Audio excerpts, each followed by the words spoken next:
Coulon-sur-Gé, je vous le disais tout à l'heure, c'était sur la RN 157, c'est maintenant sur la RD 357. Ça nous perturbe un peu, je vous l'avoue, Monsieur Perrault. Jean-Claude Perrault, bonjour. Bonjour. Vous êtes le maire de la commune. Oui. Et ça nous perturbe un peu, pas vous? Non, ça va. On dit toujours la RN. Ah oui, vous aussi, hein. Oui, Vous allez sur la nationale, voilà. On va c'est sur ça. la nationale tout le temps. Bon, et c'est sur la nationale qu'on trouve une grande zone d'activité, là. Voilà, c'est ça. Bon. Avec les poulets La Cafelle, les poulets fermiers de Loué. Ça tombe bien, c'est notre invité Voilà. qui est à côté de vous. Il s'agit d'Yves Lafouchardière, bonjour. Oui, d'ailleurs, bonjour. Nous, on l'appelait la route de Loué, donc ça n'a pas changé. C'est vrai. Alors Yves Lafouchardière, notre invité permanent de Intensément, vous êtes l'un des rares à avoir été invité 2 fois. Ah oui, c'est pour Loué aussi, je crois. Vous êtes venu pour louer en l'occurrence, non, mais ça nous paraissait intéressant. Et j'imagine que pour vous, maire de Coulon-sur-Gé, l'arrivée de la Cafelle, je sais pas, c'est un miracle quoi, non? Vous vous rendez compte de voir Coulon-sur-Gé écrit dans le monde entier sur tous les emballages de La Cafelle et des fermiers de Loué. C'est absolument C'est énorme. une grande promotion. Alors vous êtes maire depuis 1983? Oui. Ben, attendez, ça fait un bail, ça. Oui, qui va se terminer bientôt. Si je calcule bien, ça fait un bail de 27 ans. De 27 ans, oui. Vous avez commencé à 14 ans ou... Non, quand même pas, mais j'étais le plus jeune à cette époque-là. Maintenant, je suis le plus vieux. Vous aviez quel âge?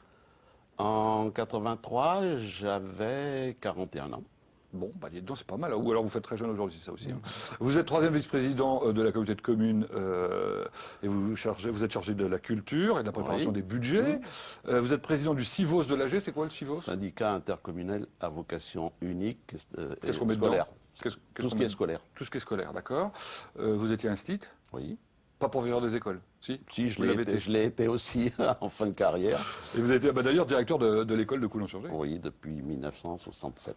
Ah d'accord, juste avant oui, les événements. Ça s'est passé comment les événements à l'école de Coulon-sur-Gé? Les derniers là? Non, ceux de 68. Ah, ceux de 68, c'était calme à Coulon. Bon. Par contre, vous n'êtes pas vraiment du coin, vous, hein? Non, moi je suis né à côté de Périgueux. Vous avez perdu l'accent? Dans un petit village. Vous avez perdu l'accent? L'autre jour, j'ai téléphoné à la préfecture pour les résultats des élections et la standardiste que j'ai au téléphone a trouvé que j'avais un accent. Ah bon? Donc, ou alors ça vous reprend quand vous êtes stressé? Je ne sais pas, non, même pas. Toujours est-il qu'on va regarder ensemble, si vous le voulez bien, la fiche signalétique de la commune, pour voir si on ne s'est pas trompé. Le logo, c'est le bon? C'est ça. C'est un logo récent? 3 ans, 4 ans. D'accord. Ça représente quoi? C'est le C de Coulon-sur-Gé. Tout simplement. Oui, bon, code postal 72 550, 1356 habitants sur le site Internet. Oui. Alors voilà, sur votre site Internet, c'est comme la police, hein, c'est selon la police 1401. Aujourd'hui, nous sommes 1448. Ah bon, alors votre site n'est pas encore à jour, là, dites-donc. Non, certainement pas. Ça veut dire que vous en avez 100 de plus que l'année dernière. Oui. Ça va vite alors? Ça va très vite chez nous.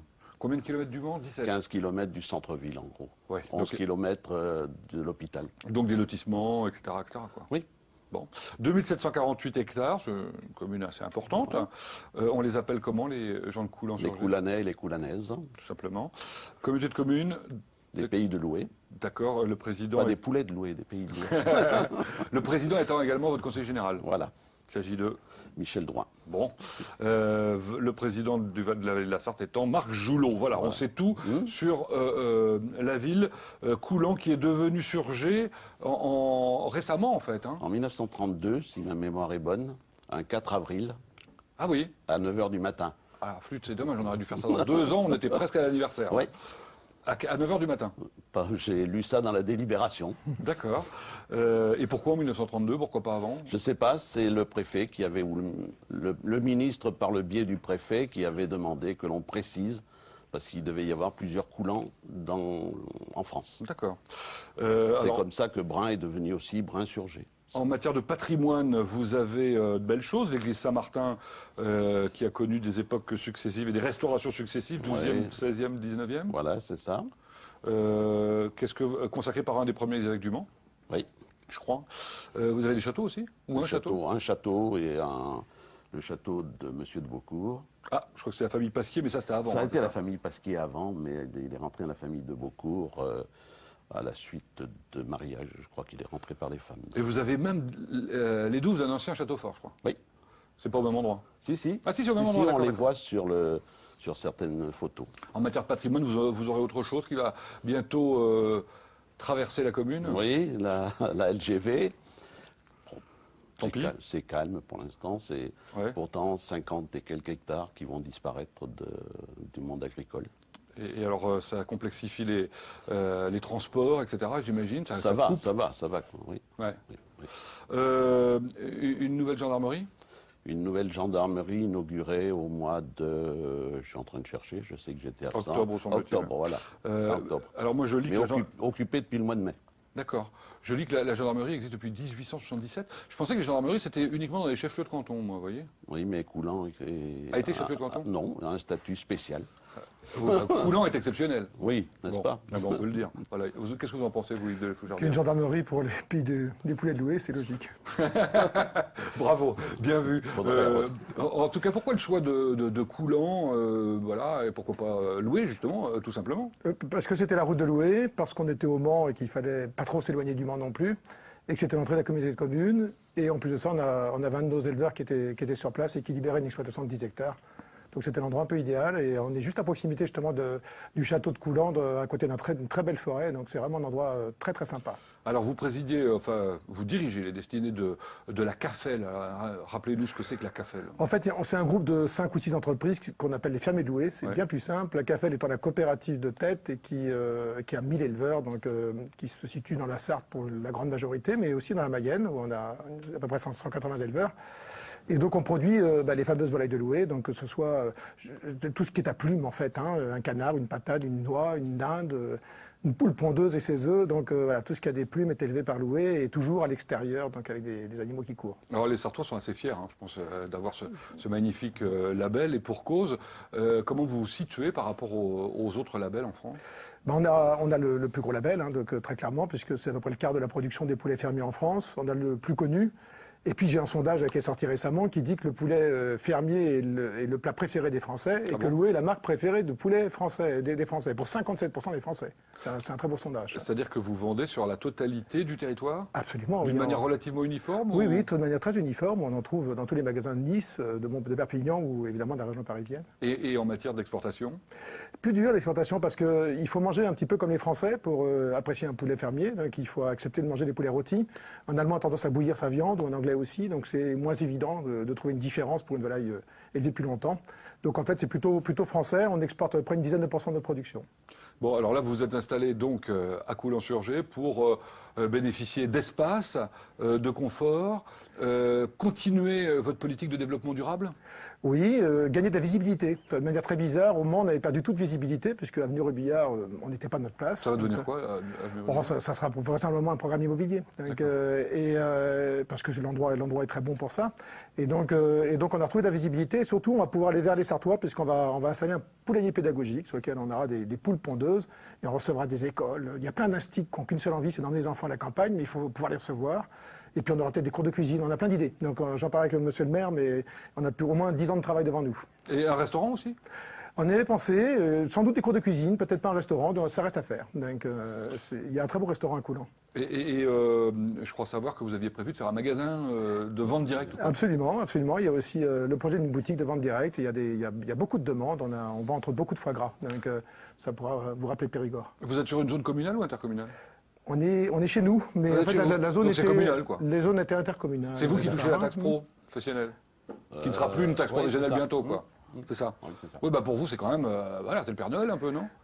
Oui, ils ont bénéficié un petit peu des travaux de la communauté de communes quand même. Exact. On a été très bien accueillis puisque la voirie a été faite par la communauté de communes. Et puis on s'entend très bien avec Gilbert Cosnet, qui est notre voisin, qui a une très belle entreprise et qui vient de monter un atelier de galvanisation. Donc voilà, tout ça se passe dans un très bon climat. Bon, deux, trois chiffres. Le chiffre d'affaires, on n'en parle jamais. De l'ensemble des volailles de Loué, c'est quoi? C'est 3000 emplois, 220 millions de chiffre d'affaires. Ça dépend du prix des céréales. Comme les céréales sont chères, le chiffre d'affaires est plus élevé. Là, actuellement, le chiffre d'affaires baisse puisqu'on vend moins cher nos poulets, inévitablement. Il y a un cours aussi, quoi. Et voilà, exactement. Et c'est 47 millions d'euros de charges sociales et d'impôts, sachant qu'on ne coûte rien puisqu'on n'a pas de subvention. Donc, et tout ça, ça fonctionne en forme de coopérative, quoi. Oui, c'est une coopérative qui a conservé de on a fait du bon boulot l'année dernière. Le monde agricole a beaucoup souffert et Loué a permis à ses éleveurs de conserver des revenus. Donc ce sont les éleveurs qui sont propriétaires en quelque sorte de leur outil, quoi. Absolument, absolument. C'est une vraie coopérative. Les éleveurs sont propriétaires de leur outil. Mon président est Alain Alinan, c'est un éleveur et j'ai un conseil d'administration qui est très actif. Bon, Alain Alinan qui y est depuis un moment aussi. Alain Alinan, oui, c'est un président qui a été nommé jeune et qui fera C'est peut-être un mandat aussi long. Oui, peut-être. Oui. C'est quoi qui veut ça? On démarre jeune et puis on continue longtemps. Galva 72, vous avez cité tout à l'heure. Oui. Alors, nous avons reçu à LMTV un petit mot de personnes qui savaient qu'on allait faire cette émission pour nous dire, justement, hein, Galva 72, problème. Qu'est-ce qu'il y a eu comme problème pour l'installation de Galva 72 en matière d'enquête publique? Non? Si, mais on ne va pas réanimer Des vieilles querelles? des vieilles querelles qui sont un peu estompées maintenant. D'accord. On ne va pas rentrer dans les histoires de famille entre les deux frères. Ah, c'est des histoires comme ça. Des Bon. histoires familiales. Comme le permis de construire suspendu de la CAFED, ça a été Voilà, c'est même récupéré. C'est une vieille histoire et on est voisins maintenant et tout va très bien. Et tout va très bien. Pour moi. Bon. Oui, pour tout le monde, je Pour crois. vous aussi. Bon, mais enfin, vous avez une opposition virulente, visiblement. Non, une ou deux personnes, c'est tout. Ah c'est bien, c'est une personne qui savent écrire en tout cas, hein, parce que Je ne sais pas qui est-ce qui a écrit. Je sais pas. sur l'aménagement du centre-bourg, vous avez fait un loupé magistral. Ah oui, je sais qui a écrit. L'apothéose sur le terrain de football. Oui, Alors vous déménagez le terrain de football bientôt ou pas? pas encore. De la Mais place, il y a il y en une a place chez nous si vous voulez. Hein. Oui. Ah bon? Non, on a aussi de la place, on a aussi acheté un terrain, mais oui, bon, c'est deux personnes. Yves de Fouchardière, vous êtes footballeur? Je suis basketteur, moi, oui. plus que Oui, footballeur. vu donc, la taille. Ah, oui, évidemment. D'ailleurs, il a eu du mal à s'asseoir sur un grand soutien du MSB. Oui, et du MUC aussi. Et du MUC aussi, bien sûr. On reste attaché au MUC, il n'y a pas de problème. Bon, qu'est-ce que vous en dites des déboires du MUC?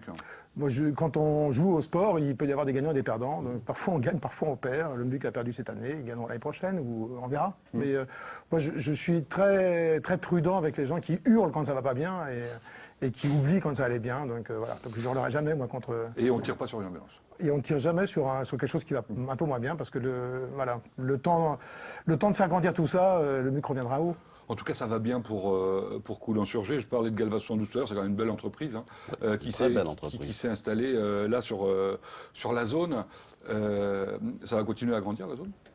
Non, elle est limitée. Elle est limitée, elle est à saturation pour l'instant. Je ne pense pas qu'elle grandisse plus. Il y a combien d'emplois sur l'ensemble là avec le siège? Alors, je ne sais pas chez vous. De la CAFED? Nous, on n'est pas très nombreux, puisqu'on est 25 directement sur place. Enfin, Donc, il y a des bâtiments, hein, ils sont grands. oui, c'est grand, mais on reçoit beaucoup d'éleveurs. Donc, la semaine dernière, on a reçu 500 éleveurs. Donc, voilà. Donc, mais beaucoup de salles de formation, mais des salariés, on est que 25 salariés. Et chez Cosnay, ils sont Les nombreux. 3 établissements Cosnay, ça dépasse la centaine, 120, 130 peut-être. Maintenant, je ne sais plus. Je sais pas, son ambition, semble-t-il, est de la 3e usine la plus écologique d'Europe Oui, c'est ce qu'il nous a dit. en galvanisation. Oui. Ah, moi, je peux vous Il n'y dire a qu'elle aucun rejet, aucun bruit. Elle a démarré cette usine et on n'a rien vu. Donc nous, on est premiers voisins, il n'y a absolument pas de bruit, il n'y a absolument pas d'odeur, il n'y a absolument aucun problème. Bon, voilà, si vous ne savez pas où ça se trouve, vous sortez du Mans, vous prenez la route de Laval, hein, parce que c'est comme ça qu'on l'appelle, et sur votre... c'est sur la gauche qu'on trouve la zone. Hein. La zone, oui, sur la Bien gauche. sur la zone. Oui, la commune, elle est sur la droite. sur la droite, on est bien d'accord. Après le radar. Après le radar. Parfait. Merci Yves de Fouchardière d'être venu nous voir. Jean-Claude Perrault, vous restez avec nous puisqu'on a un autre invité pour continuer à découvrir. La commune, on parlera culture, musique et d'une longère fort sympathique où on a fêté le mariage du fils de Gérard, qui est de l'autre côté du mur. Là, allez, C'est ce qu'il me pub. rappelait. C'est ce qu'il On me se retrouve rappelait. dans un instant.